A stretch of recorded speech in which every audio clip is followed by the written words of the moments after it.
Hello everyone! Ayan, napakasaya ng aking ngiti ngayong araw na to sapagkat ayan, minsan lang akong mag-share ng aking buhay-buhay dito. Laging pagluluto yung aking na vlog araw-araw. So ngayong araw na to napakasaya ko naman sapagkat ayan, ito guys yung matagal ko na tong pinapangarap. At ngayon, ayan, hawak ko na. Kaya napakasaya ko ngayon. So, ito nga pala ay, yan, mag-unboxing ako ng sulat. At ito guys ay, tingnan natin. Pakikita ko sa inyo.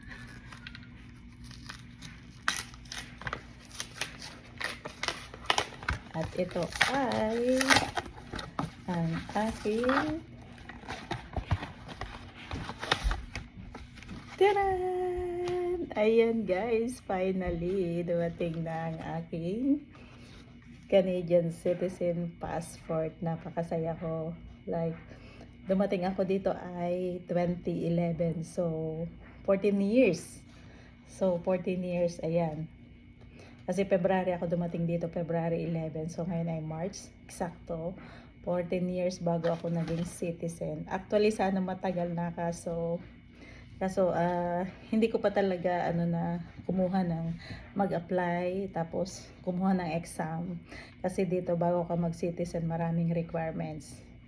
So, ang pinakamahirap diyan, syempre yung kumuha ka ng exam, syempre kakabaka-baka kasi out of 20, so kukuha ka dito online na hindi tulad dati no na in person.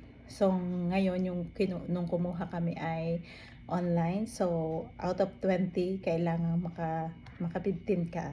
So syempre kailangan mong mag-aral ng history ng Canada, kaya lang syempre minsan kinakabahan ka pa rin. Kasi baka ang mahal ng bayad tapos hindi mo alam kung ikaw ay papasa, kaya kailangan talagang pag-aralan mo yung history ng Canada. At awa naman ng Diyos, first time ay nakapasa ako. So kaya napakasaya ko. So balik kami ay tatlong adult, yung panganay ko and then sunod sa panganay, tas ako. Kumuha kami ng exam, and then yung isa, nung kumuha ko ng exam, yung aking bunso ay 17 years old pa. So, below 18 years old, parang dala ko pa yon, dala pa ng mother.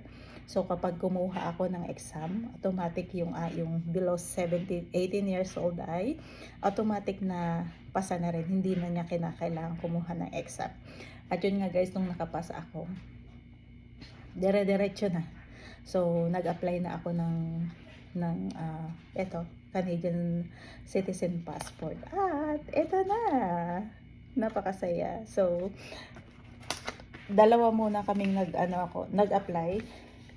Eto, kasi yung dalawa ay busy, so hindi ko pa makumpleto yung mga requirements. So pero last Friday ay nag-apply na rin ako at March 21 naman matatanggap yung kanila. So ito yung sa aking dalaga.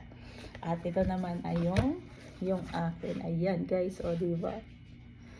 Canadian citizen ako. Napakasaya.